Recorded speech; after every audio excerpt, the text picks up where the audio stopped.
Hello, everybody, and welcome to this installment of Esoterics Today. Thank you for being with us on this journey. And as you know, we are all things esoteric with a bit of a modern or current vibe as to how that's playing out on our planet today, which is why it's Esoterics Today. I am one of your two intrepid hosts, Amber Chamberlain, the suburban lightworker, and of course, as always, the fantastic Satara Jules Lightbringer is with us in the house. Hello, Satara.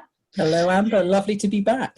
Yes, it's very good to be together today. And as we do from time to time, and as is our promise to you, we bring folks who are guests who have quite a lot to say within very specific bodies of work that they are endeavoring at this really amazing time on our planet. And we have with us today a guest, Maritza Moreno. And welcome, Maritza. Thank you. Maritza is really, whereas she's really an energy healer with a variety of skills and capabilities. She certainly works with men and women in life transition and relationship, all the fundamentals that we really need as humans when we're doing it from a spiritual path or spiritual walk, particularly. In this particular instance, Maritza has come to us, and we've asked her to come to us to talk specifically about a galactic being that is among us and has been among us for, I would say, millennia. But Maritza is going to set us straight on that. And I'd like to turn for just a moment to my colleague before we open the floor to Maritza. Satara, I myself have, as many of us in our kind would say, I've gone galactic, and that happened for me around the 2013, 14, 15 corridor, with it coalescing heavily by 2016.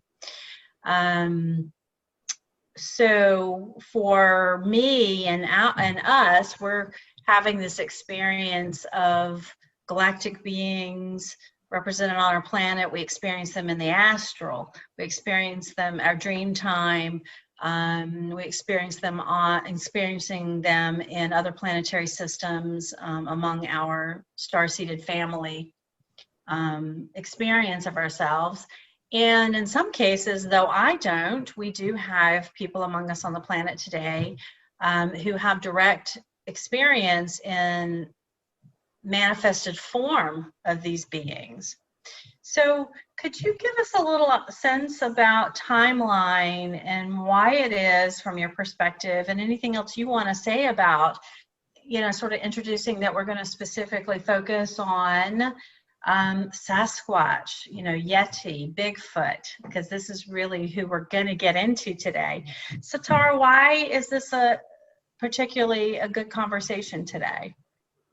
I think it's a particularly good conversation because it's something that is starting to be more heard about now as a generalization. If we wind back 30 years ago, nobody would have really heard of these beings. It would have been Bigfoot at best, would have been known. The word Sasquatch would have been so unknown to the greater population, it would be incredible.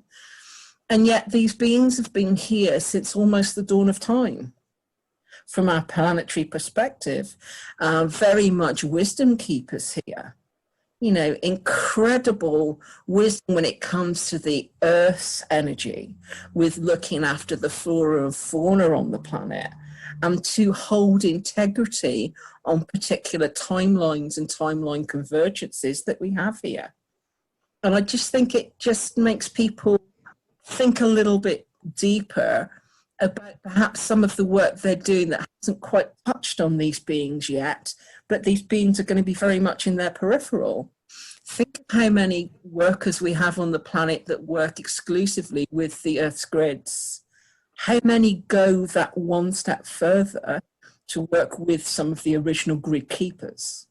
So I think it'll just be really interesting to sort of broaden that perspective, which is why my team said to me, we need someone to talk about Sasquatch. And I thought, well, I don't necessarily want to be doing it. I'll get somebody to do this. That'll be fantastic. And I sat here and thought, not quite sure who to ask. So I was asked to ask Maritza, who I've known for 10 years? And she goes, oh, yes, I do. And I'm like, oh, yeah, game over then. Thank you very much. Please join us on the show. End of conversation. But, how our team sort of guide us and coerce us couldn't have been more perfect, because they say what they want, when they want, and let it unfold.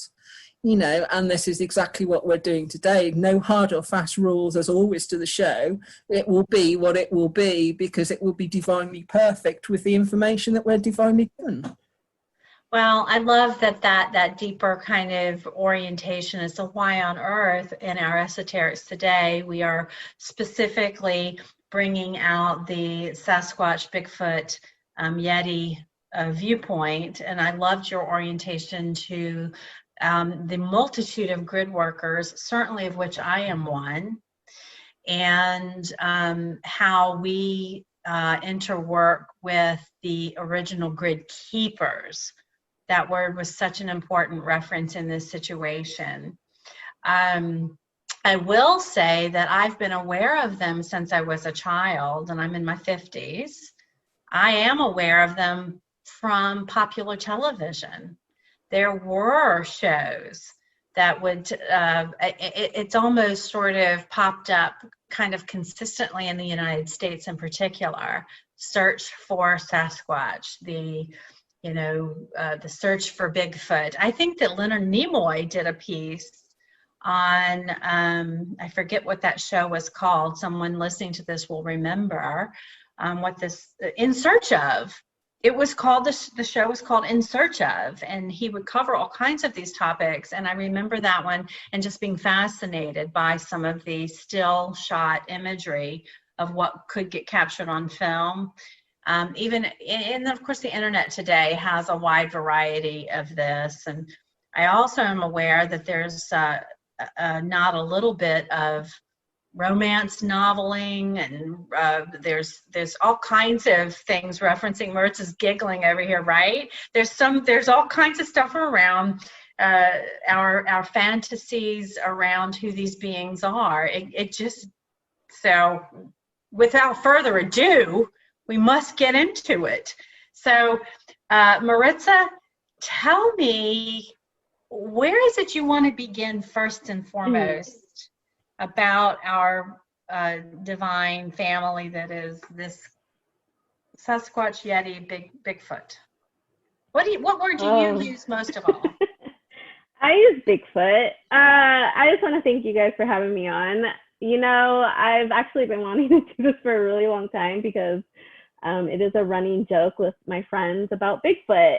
And it's funny because, I was born in 82, and there was that show, remember that show Unsolved Mysteries? Yeah. That's where I first learned about Bigfoot, and it was huge on that show. I learned a lot of interesting things on that show, but I remember it stuck with me. And Bigfoot actually, so I'll go back to a story here of my first encounter.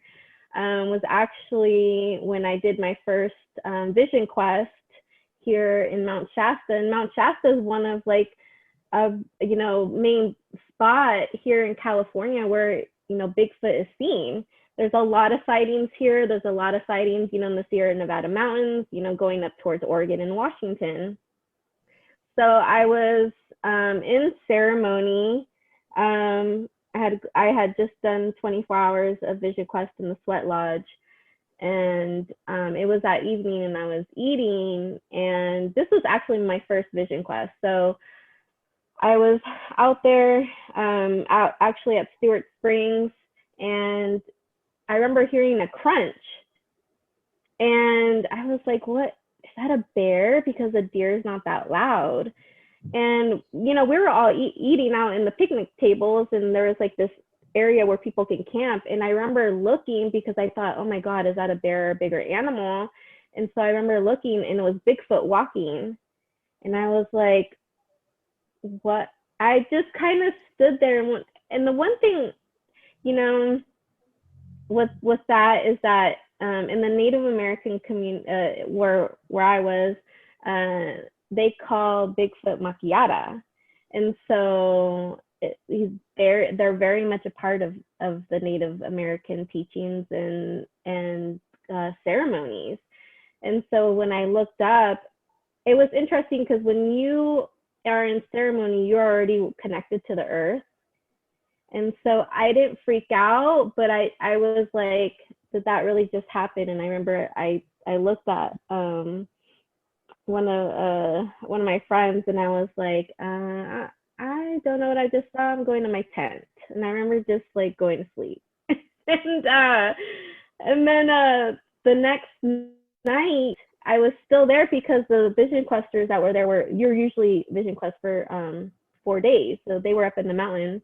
I did a shorter time because that's what I committed myself to. So that night, I remember like I was in my tent and I hear this like rustling and rumbling around. There was somebody walking and I'm like, who was walking by my tent? And I remember hearing like a car like that had gone and I was like, why is this person that's going and putting their camping stuff up all of a sudden walking in front of my tent? Like I just heard all the steps and I thought, is that my friends that are like, you know, in their tent that had 2 tents next to me and they were there? And I'm like, whatever. So I'm on my phone. Oh, no, I was like on something and I remember all of a sudden I hear, and I'm like, oh my God, that's a bear. And I froze. I was like frozen in my tent.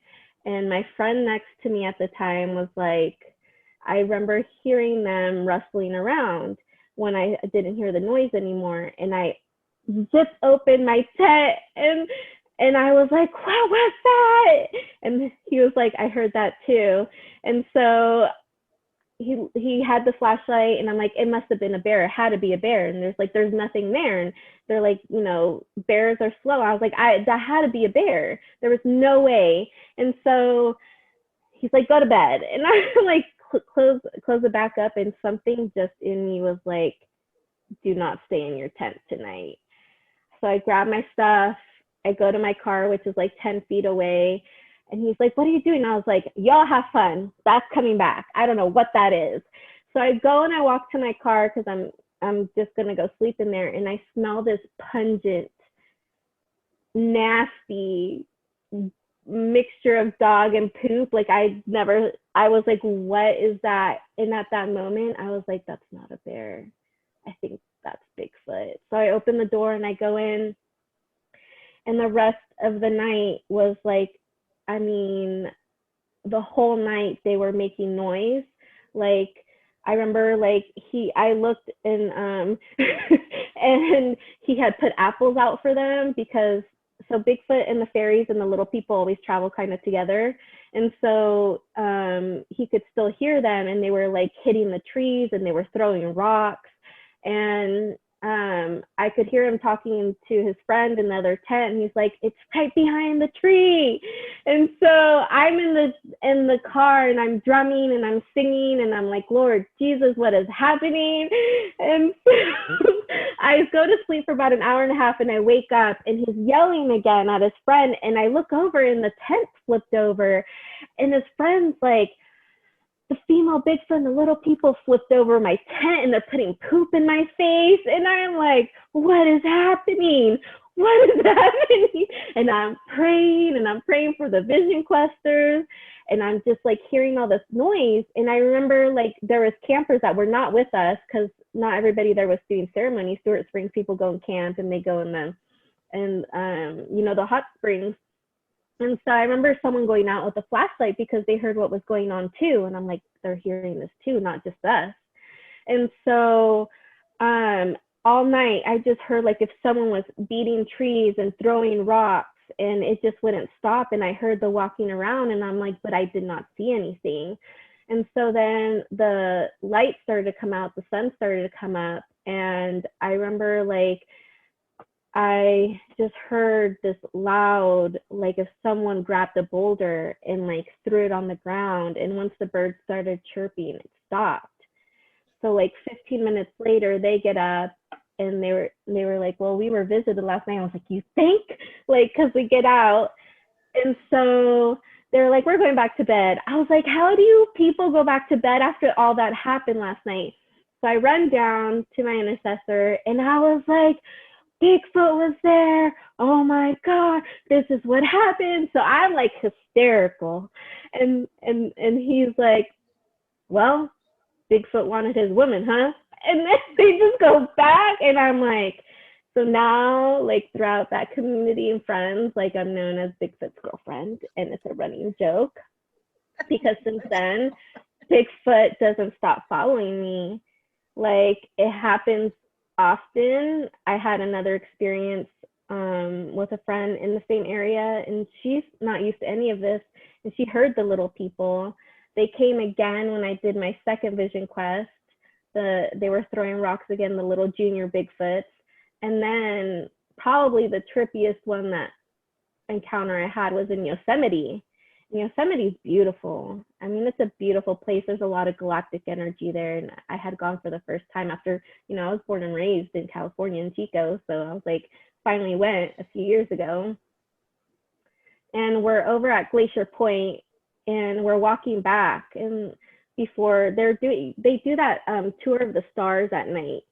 And we're like, let's start walking back to the car. There's a lot of people here. And all of a sudden it was like no one was there. And I'm walking with my two friends who they don't understand any of this work. And I hear like this banging. And I'm like, that's strange. Just there's someone in the bathroom. And I kept hearing the banging. And I'm like, where did everybody go? Why is no one around us? So we're walking back to the car. And I'm like, this is so weird. I'm looking at the bathroom. I'm like, is someone banging in the bathroom? What is this? So then all of a sudden, my friend's next to me, her sister's behind me, and I hear this growl. And me and my friend looked at each other and I said, run. We run to my car. Her sister doesn't know what's going on. So she's running behind me. I get in the car, they get in too. And I was like, did you hear that? She's like, oh my God, I heard that. And she's like, what just happened? And her sister's like, what happened? I was like, there was this growl. She's like, it was weird. Where did everybody go? And all of a sudden people started coming in again. And I went and I drove to the bathroom and I grabbed my drum and I started singing the native songs. And I'm like, you guys, like, I don't know why they keep following me, like anywhere I go. And so that's been my experience with Bigfoot, and they come around. I say he because I always feel the male energy, but there's the females, there's the little baby ones, and I feel them because my hair stands up on the back of my neck. It's this very distinct energy. And Satara, actually, you mentioned something about grid workers. I'm a grid worker, but I didn't know that Bigfoot was too. So now I made that correlation. So thank you for that. I didn't either. And a grid keeper. I think the keeper makes the difference there. We're just in service to all of this. We just do the jobs as assigned, so to speak. But it is these beings and many other beings have responsibilities along our grids, et cetera, and other aspects, and gatekeeping and portal keeping, et cetera. Satara, you know all this, but I didn't know about the grid keeping piece. So what's going? Wow. So Satara, what's your take on what you're hearing here with Maritza? You've been taking some notes. I know you. Yeah. I know. I just think it's hilarious. When beings decide that we're going to be working with them, they kind of make their presence known, don't they? What I hadn't said, and I know Maritza knows this, but I've not said a word to anybody since we kind of connected. When I said to Maritza, do you know somebody who works with Sasquatch? Because I always call them Sasquatch. And she said, we had this sort of half conversation. I said, well, the only time I can tune in, we do not have them in the UK. I've never seen any of them anywhere near our little island. So when I tune in to get hold of a Sasquatch, I tune into Russia. So I'm in Yes. I've kind of gone that way. What was really interesting, when we were having this conversation with Maritza, I was immediately shown a baby Sasquatch with completely silver fur all over its body, being held by its mother.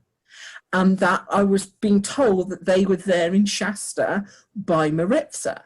And then I was shown like more of like the family that was around, which I just thought, oh, how lovely. And really it was their way of saying that they were happy for the connection and just letting it be known in such a simple way. It's like, here's the family. Yeah, and how sweet is that, that these beings just know who connect with them for the sheer love of the vibration. I just love that. They're there, you know, and I just love that. It's so beautiful.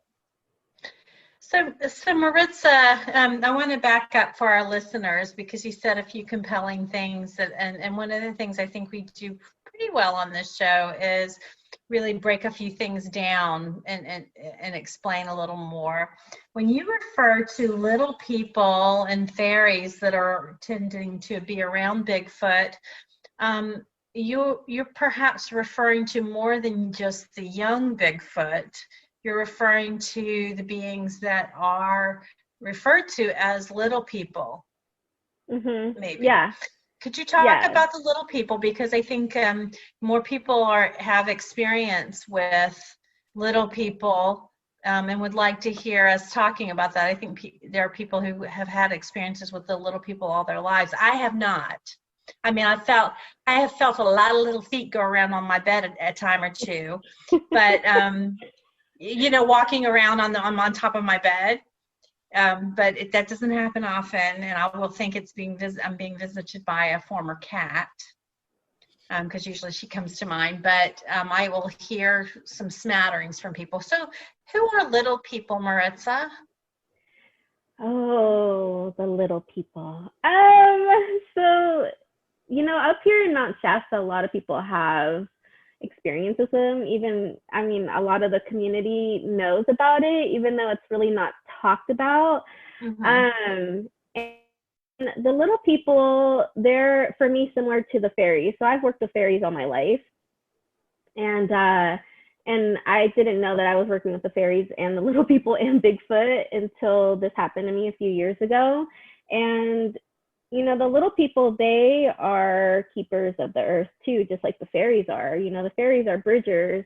The little people, they really have an understanding of the earth, but they're mischievous. They don't care. They're kind of gonna do what they want, and they're funny about it. Like if you're camping, sometimes they'll grab your bread and put a hole in it. Like I don't know why they do these things, but like they just do. I remember my second vision quest, I was in the tent and I heard them, and they have like this really high pitched sound along with the fairies. Like they're like, doo-doo, doo-doo. And I remember going like, oh God, what now? And I think that night that happened, to that first story is that my tent was on one of their portals. So they are interdimensional beings along with the fairies, along with Bigfoot, which is why a lot of people can't catch Bigfoot. They want to, but Bigfoot portal jumps, like, you know, that's what they do. So if Bigfoot wants you to see them, you'll see them. And it's same with the little people. It's same with the fairies. Like the little people, they have this really strong connection with the trees as well. And they're very forward. But they're loving, but they're gonna, if you're off your path with your connection with Mother Earth, they're going to tell you and they're going to show you that in their own way. So I have a lot of respect for them. And when I go out to a ceremony, I go out to the woods or the forest, even, you know, where I live, like I like to leave them an offering. I leave the fairies an offering, and I leave Bigfoot an offering, because it's a way of building that connection with them and that respect with them and that relationship with them. Sometimes I offer them a song. So they are part of that elemental realm. And They have so much wisdom, even though they have very young spirits along with the fairies, and they're very playful. Their wisdom is very ancient, and there's something to listen to that. So I always tell people, have your sixth sense open when you go out in nature, because it is talking to you, and they will talk to you. Oh, well, I'm glad that we mentioned the expression of the little people, because they are, I think they are all over the world. I think they are. So Tara, what can you tell us about what is typically referred to, who is typically referred to as the little people? What do you have experience with them? Yes, the little people used to steal my keys because they thought it was funny. Usually when I was late, and I would just dive into a room and just think, oh, just go, they've gone. And yes, sometimes they came back, sometimes they didn't. So I used to have 3 sets of keys for my car, just so I knew I could go to work. So yeah, somewhat. They kind of go hand in hand with a lot of the fairies. They do work together because, well, they prank together, I think. I don't know if the word work is perhaps correct, but they do like to pull pranks on some of us humans just for the sheer hell of it. Yeah. I used to have this vision of all of these like fae lined up on like a wooden fence, swinging their legs, watching, taking bets on what they could get me to do next, the reactions of the pathway they would create for me by hiding things and stealing things, and just, yeah. It's so interesting. I think another compelling piece that you mentioned, particularly for our listeners, is the construct of being multidimensional. Yeah. We certainly know, and I think there are people who visit. There's that East City Ranch. There's other locations that will. Oh goodness, hang on a second. I've had something else pop up. Excuse me, just a second. I think I just got interrupted there. While you're doing that, what I would say, that a lot of people will know about the Tuatha De Danann. What is it? The Tuatha De Danann. The Tuatha De Danann. They're basically the little people from Irish folklore. Oh, yeah. So, so anybody who's looking to kind of read up and pay a bit of attention to the little people, it is well worth looking up anything that refers to the Tuatha De Danann. And we'll put in our notes when we release the show, so if anybody needs to Google it or whatever, they can do. I was going to say too, a lot of the gnomes and the leprechauns and things like that to me is the little people too. So a lot of people bunch that all together. But they have their little personalities. They really do. They're sassy. They used to hide my keys all the time too, or like money or things like that, or glasses or something, or people I would live with, they would hide their stuff and they would get mad because they're like, what's happening? And I'm like, sorry. Sorry. Now, taking ourselves back to Sasquatch, a few things come to mind in addition to the East City Ranch and the sightings with that, because I think that's out in the Pacific Northwest here in the U.S. This interdimensional piece. So when these beings, what planetary system are they most associated with? Satara or Maritza, do you know kind of from whence when they pop in and pop out dimensionally, where are they from? They are quite spread out across the universe. Any planetary system that is rich in flora and fauna they're interested in, and so therefore are on. And they will hop between any sort of plant-rich place. They're less likely to be seen on some of the barren lands. We've got planets that are just like dust. They've got no interest in dust.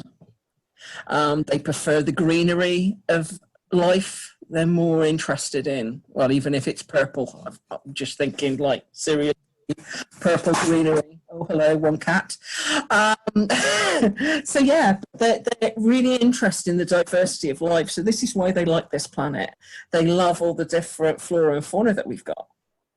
So would they be certainly spending time on fifth dimensional Earth expression and probably inner Earth Lemuria, the inner Earth Agarthan?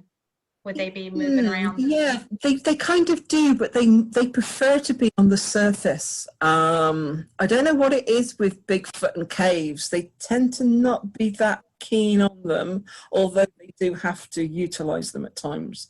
But they have this incredible habit of literally just pinging through dimensions. Are they just explorers, witnessing? To a certain degree, yes.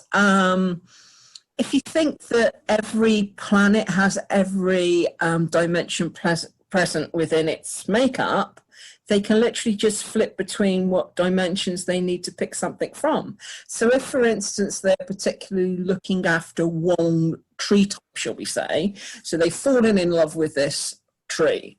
So they will look what that tree is like, first density all the way up to 12th density.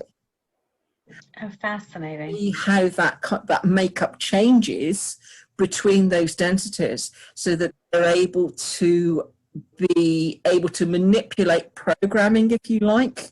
If there's some sort of rogue program that has gone in, they are able to work with that to just make sure that that particular strain is good throughout all densities.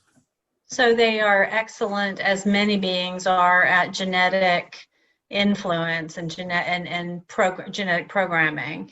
Yeah. And let me take a moment, you guys, to also mention to our listeners, this is another construct that you're picking up in the conversation, which is the representation of a tree, for example. With the tree that we see is a part of a vast network.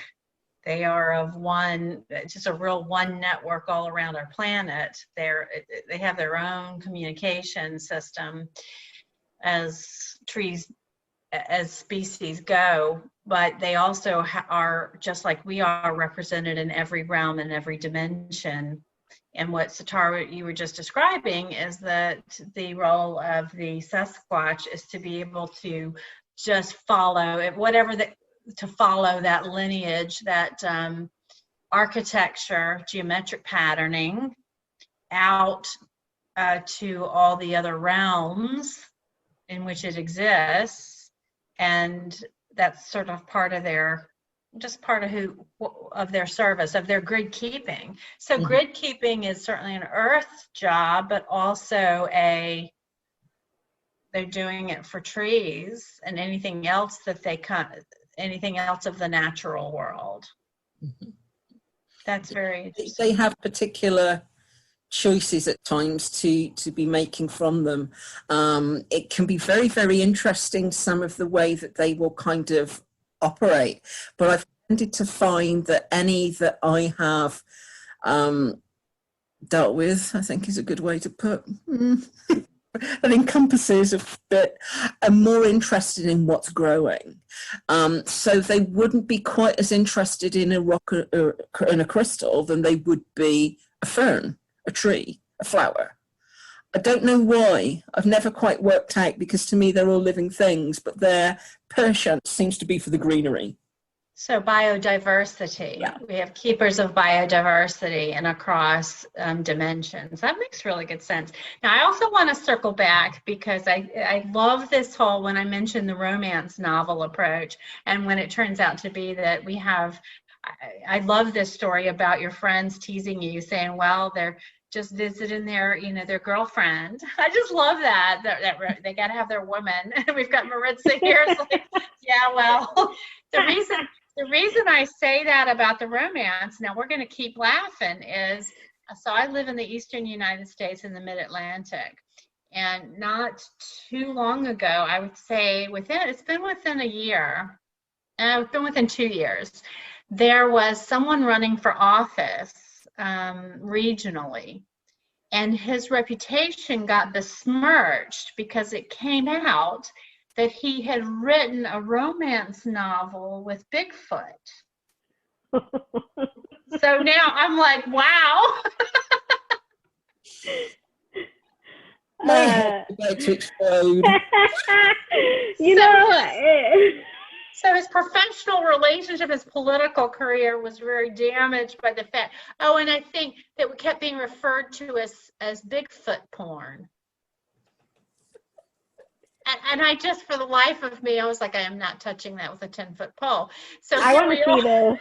I need to read that. I don't know where that is, but if you do, send it to me. Now I'm going to have to go look for it because now I know somebody to whom this would be funny and be relevant with you, Maritza.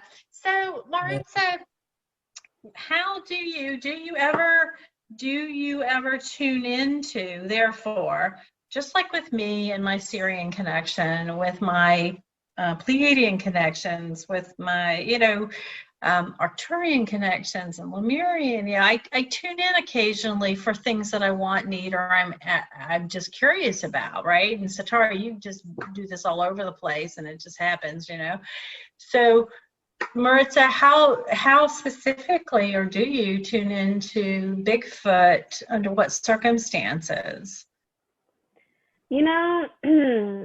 For a long time, I was like uncomfortable with it, and just like a lot of things for me, learning to work with.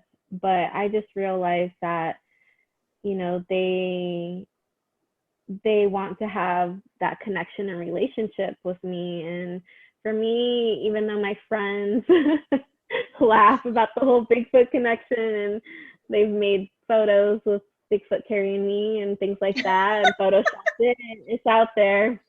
Yes, it's out there. I actually did have a dream too that Bigfoot was trying to get me pregnant. I was like, look, homie, that's not gonna happen. I'm not all for that in this world. But I know that whatever the one that comes around me, he's very protective and he knows my past. I'm gonna cry. They know my past and they remind me of it.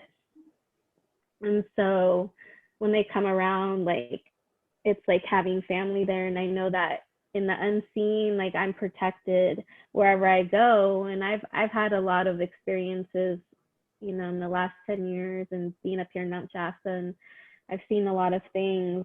But for me, Bigfoot holds a very special connection, and I know that they're there, and I know that I don't really have a lot to worry about in that sense. And so, I also have, I'm making my first Oracle card deck, and it's a fairy deck, but I have Bigfoot in the deck, and I know that a lot of it's going to be this running joke, but one of the cards is a Bigfoot card because I realized I've never really seen a Bigfoot card in other decks.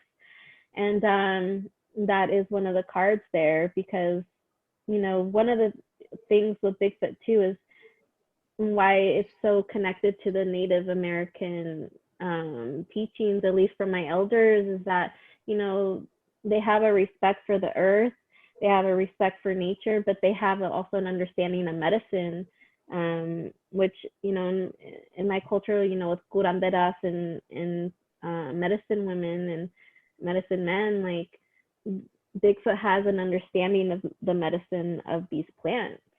And so they have this huge connection to that. So I also connect to Bigfoot in that way, not just with bear medicine, but with Bigfoot medicine. But it's been a evolving connection with them and learning and the teachings that they have for me and that they give me and that they remind me of. So I pretty much every day, like, I feel it. And like last night I couldn't sleep because they knew I was going to be doing this, and I'm like, great, no sleep for me tonight. Talking. Yeah. You kind of be an ambassador and representative. And for those of us listening to the show, we call ourselves star seeds for a reason. We are seeded from the stars. We certainly are, all of us, and we all have connectivity and awareness in various lifetimes, and here we are in this lifetime with some specific star families. So to me, for you, there's no doubt that this is one of your star families, and they know you well, and they know that you're on duty, you're on a mission, in third dimensional form embodiment. And so, of course, of course they're going to be around you. Of course they're going to be a part of your support network. We all know who some of those are for us, or I hope more and more of us are waking up to what that is, just because of the planetary energies where we are, as I often say, in the cycle, the 26,000, I said 25 last time we talked, so it's 26,000 year cycle, and where we are in the photon belt, and the way that our suns, particularly the great central sun, is operating for us today. It makes all of us so creaturely now, and so full and rich and connected. And I love a story like you've given us. So Tara, one thing I wanted to ask you about, we were referencing one of the groups that we were in together years ago, when we first got together before we were taping today. One of the things that I heard in feedback was that our Sasquatch friends, our Bigfoot friends, were a part of, and I want to say the Lyran Wars, that had a role in one of the wars, not the Electric War, not the Atlantean stuff, but I want to say it was Lyran, but it could, or Orion. I don't know which one of them, sweetie. I can't remember that piece, but what I remembered is that in some cases they are sort of sent to this earth circumstance as certainly as grid keepers, but also to be watchers, to heal some of the things that they experienced or participated in, that they're here sort of to heal some resonances, to heal some vibratory components for themselves and their DNA for what they experienced. Now, we talk linearly on this show, but we know it all is one and now. But because our human brains are linear, we have to sort of talk about it like that. Have you any reference there? Can you tap any of that? Why I would have been told that? I can certainly see the war there. I don't know if it's the actual Lyran or if it's just after, because the Lyran War raged for just over what we would know as 10,000 years. It was huge. It went on forever. But what happened during that time is that a lot of beings fled because they just had enough. You just think, I'm fed up of fighting, I'm out of here.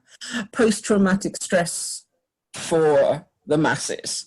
But what happened if whole pockets decided, right, we're out of here, let's get rid of this battalion, they've gone, they were followed.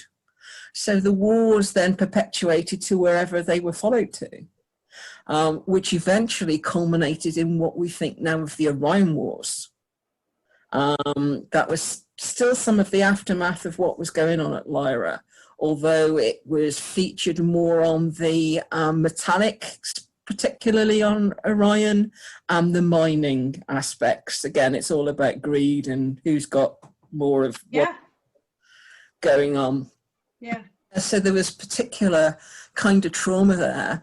What is kind of being given to me here, like Maritza, I'm a Star Wars fan. And we have a very nice Wookiee in Star Wars, do we not? Yes. Yeah. Right. Well, you know how said Wookiee has the sort of grenades and whatever kind of over him? I see Sasquatch doing exactly that same thing, but with plasma weapons. So advanced weapons than what we see within that time.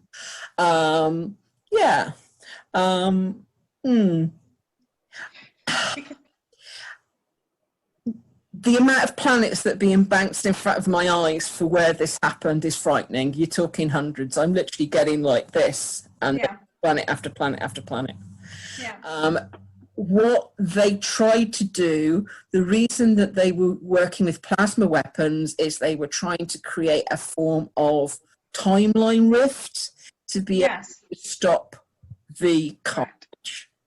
So it wasn't necessarily, they weren't warriors per se, they were trying to cease it in the best way that they could cease it. And this is so common with the wars, the engagement with our timelines. Yeah. And the electrical wars, so to speak, the really working on the timelines and people, and there is, you do, just like the human species having to be lowered post-Atlantean to the third dimension to be able to, because you couldn't course correct the timelines without pulling back the bow and arrow and kind of stretching back and down into the third dimension. I'm wondering if this is sort of the experience of our friends, the Bigfoot friends that had in other words, there was a segment of them that had to kind of recalibrate and come back in service in a very specific way that we see the botanical diversity is of interest to them. I mean, I held that information from this particular individual, who is the gentleman we were talking about, actually. This is a gentleman who's quite informed, quite naturally aware, but misusing power, as we've seen a lot of people do in our community. But I held that because we were talking about someone I know and their starseed kind of mix, and what he said to me, what he saw was in this individual was Bigfoot. Because we are seated, and so when you brought up the component of the pregnancy to Maritza, or of the trying to be mated, or that whole piece was I giggle, but there's so much truth and understanding I can apply to that, because there's so much intermingling of DNA contributions for us as starseeds, and we probably do have, in your case, we do maybe have a mate in the etheric on a certain timeline. That is, so we giggle about it because we know that's probably, but then it comes into the awareness in your 3D awareness, maybe on the astral, and you're like, wait a minute. I think I have a lot of mates on the other side or something, because things come around. They come around, right. Now, that's why I think it's also really, really important for us who are establishing this much gnosis at this point on the 26,000-year cycle. Us beings have to actually be very good technicians. We're having to teach ourselves, go back and learn the esotericism, learn the skills, because we're going to encounter, especially in the astral, we're going to encounter all kinds of tomfoolery. Oh, that is just a waste of your time and your energy. It's just like, but you don't know it. And that's part of the problem with sort of this new age phase that we've gone through. It's like, oh my God, we've got all these people running around like chickens with their heads cut off into all of this consciousness. I'm like, oh my God, it's a Wild West out there. And it's funny that we talk about this, because I kind of feel like I'm hearing you guys, and I didn't know a lot about this, but I was questioning a lot because of my dream time lately. But also, I always feel like I'm kind of not hiding out here, but I feel like sometimes Bigfoot is like making sure, I'm protected in that way. Like, because I sometimes feel like we're fighting this galactic war through our human bodies with other people that are from other places, because I'm like, what is going on? And so I've kind of wondered that, but I think that's another reason too. Like, I've always been very careful. I shouldn't say very careful, but I've always just said, I think I'm better off by myself. And I'm 38, and I'm like, I think I'm good alone. And I've always had this also I wanted to add, I work a lot like with Archangel Michael came to me, years ago, and I always felt like a connection with that and with Bigfoot. And but for me, that part of the realm was like he works with the grid or helps me with that. So I've been making like these different connections. But I always, have felt like Bigfoot is on a very laser type of mission. Like they know what they're doing. Yes. And they understand who needs the teachings, what information needs to get to who, and they don't mess around in between. Right. And so I feel like I also agree with Satara when she said they don't really have like a station, of a home planet or something. I've never felt that either. I've always felt like they just are on a mission or they have this part of themselves that are masters in traveling the universe and helping places, and also understand and taking pieces of information from where they go. Mm-hmm. Very much so.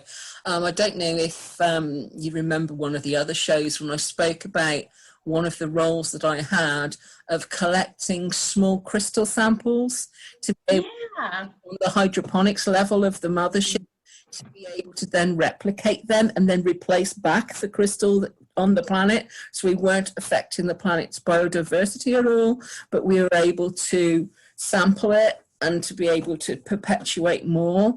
That is very, very much the role of a Sasquatch.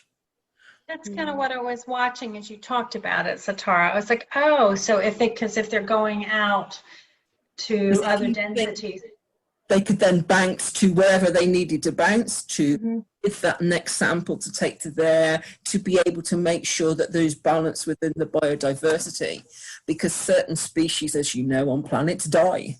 They've gone, they become extinct. That has to be replaced with something with a similar vibration to keep the whole vibration into a good harmonic.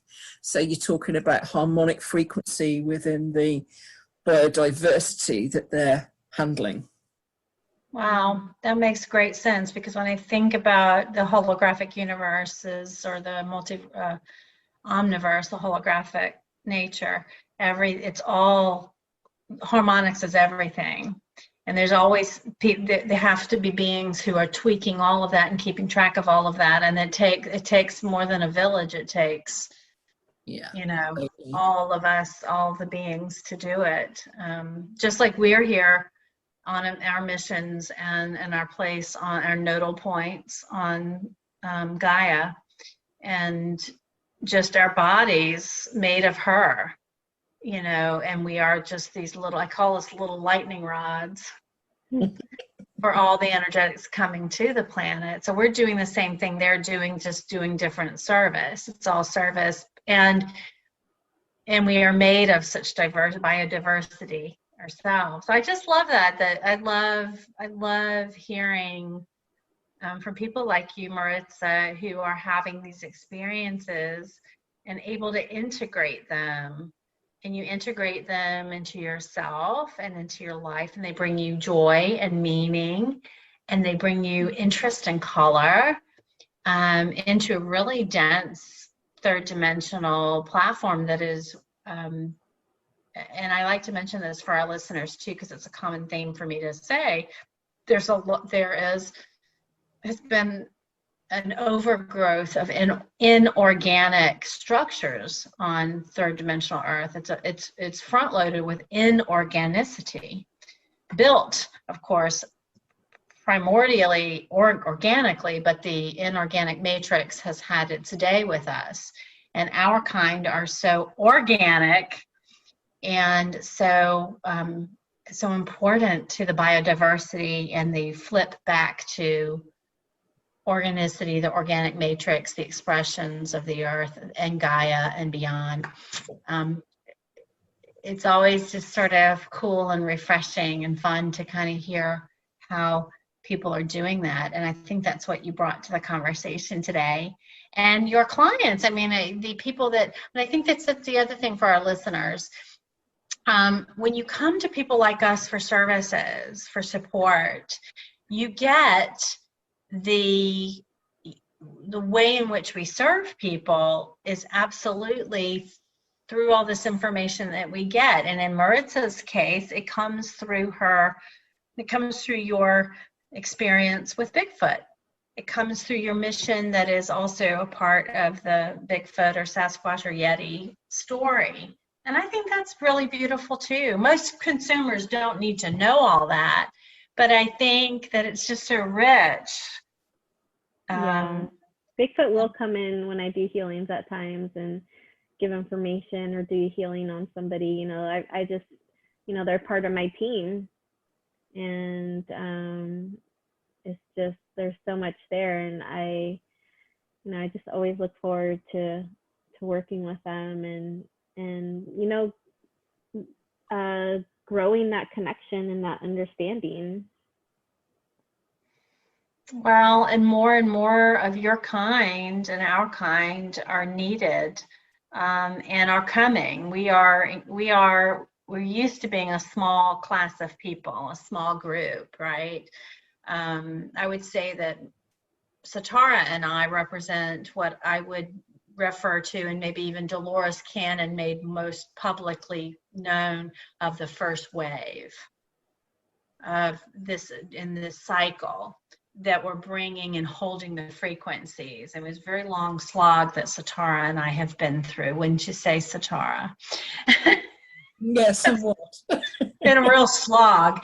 And I think it's your generation, more of like a millennial, and then our Z crew, who just it will not take this long. It's just a quickening.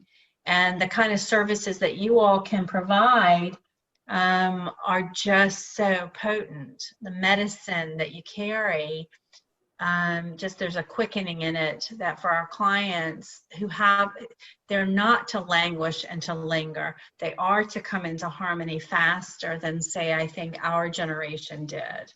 It's because the planetary spin is faster. Everything is moving faster because we've reached that tipping point. I feel like time has sped up. It has. It literally has. I mean, science is going to tell you about lots of things about the time-space continuum and our place in it now, and our planetary tilt and how it's changing. I mean, there's just things going on that makes it so cool to see what yourself and how you're serving, because these are the new services of the planet. These are the ways that we do this, is how it's going to be done. It's all energy medicine, you know, and that's exciting. So Tara, any other thoughts from your perspective before we ask Maritza a question about how people can call on the Bigfoot energetic themselves? But anything else you wanted to add to this? I think we've covered most of what we need to really cover with this. You know, a lot of people will have a greater understanding of this incredible race because of today's show. People will start to question perhaps whether or not they have been in contact even. Because Bigfoot don't necessarily show themselves immediately.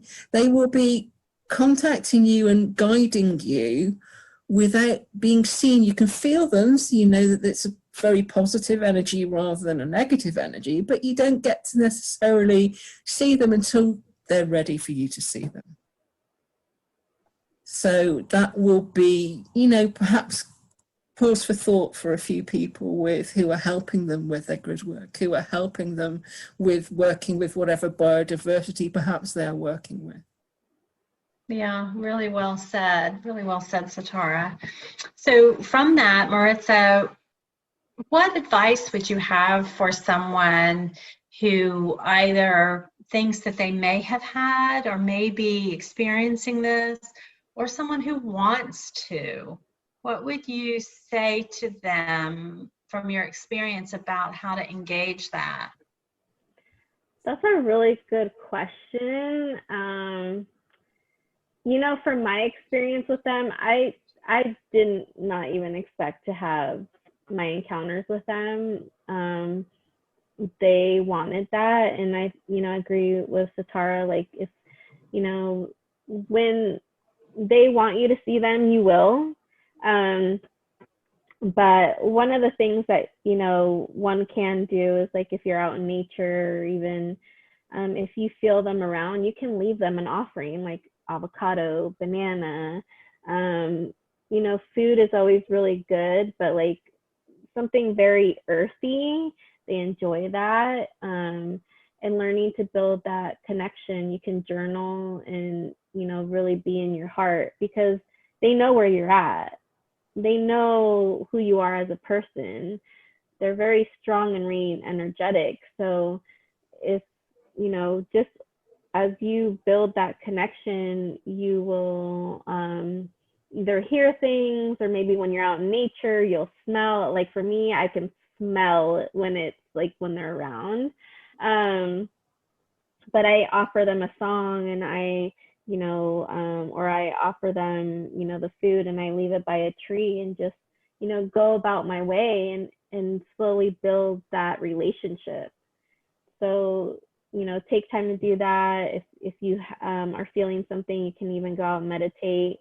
And if you ever have an experience with them, just respect them as a species, and who they are, and you'll be fine. You might run to your car like I did, but whatever. Like, would too. I still beat feet, even in the astral. I mean, I'm famous for this, and some of my friends giggle about this. Even in the astral experiences, I say things like, and Satara's heard me say this, I'll close my eyes and say, please don't be ugly. Because what I mean is, please don't be physically so unattractive to my sensibilities, even the astral, that I have to, like, there are certain adjustments made before engagement so that I could tolerate it, even in the astral. I mean, that's telling you something. It's like, because I can get really freaked out. That stuff doesn't freak me out anymore. And I think especially after Bigfoot, but I also clear a lot of, entities and help them kind of go home. That's part of my work too. So I'm kind of used to seeing the ugly. Please don't be unattractive.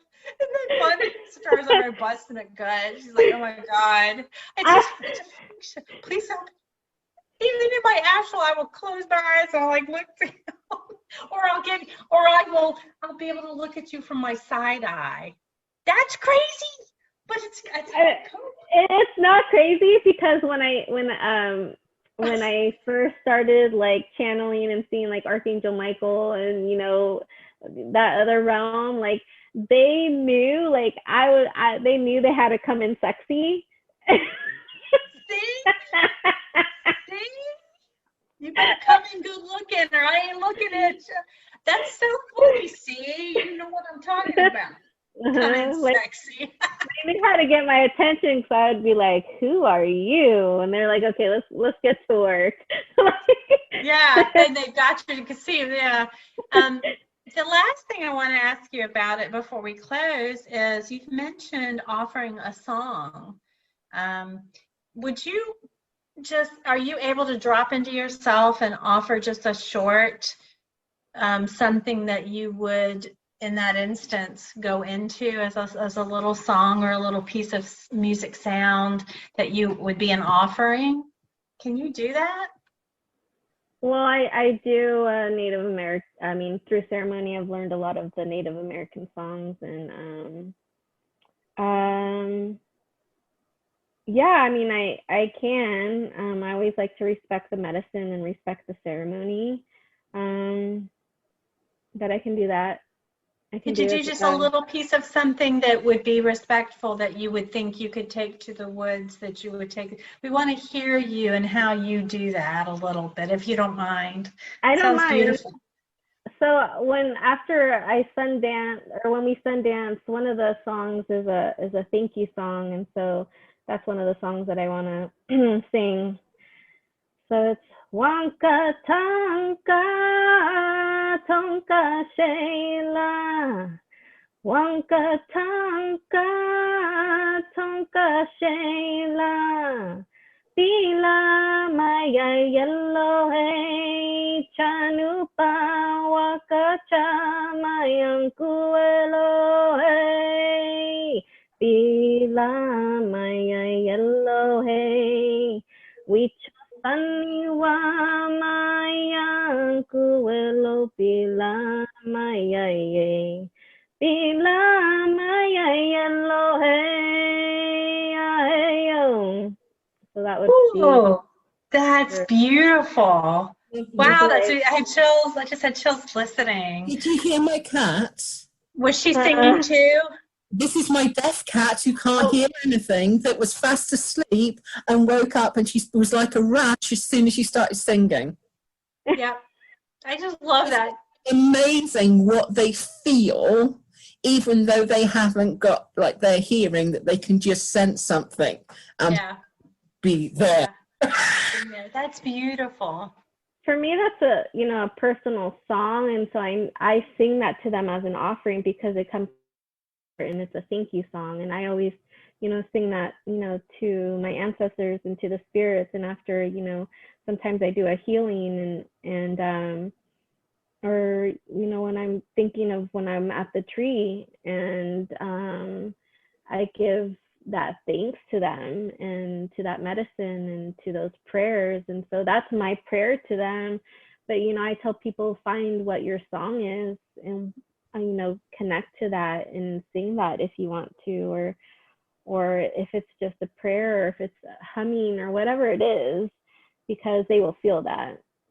Yeah, and such a gift. It's such a thing of beauty that human beings, our human species, have the capability of doing, making music with our vocal cords. And that's sort of specific to humans and beautiful.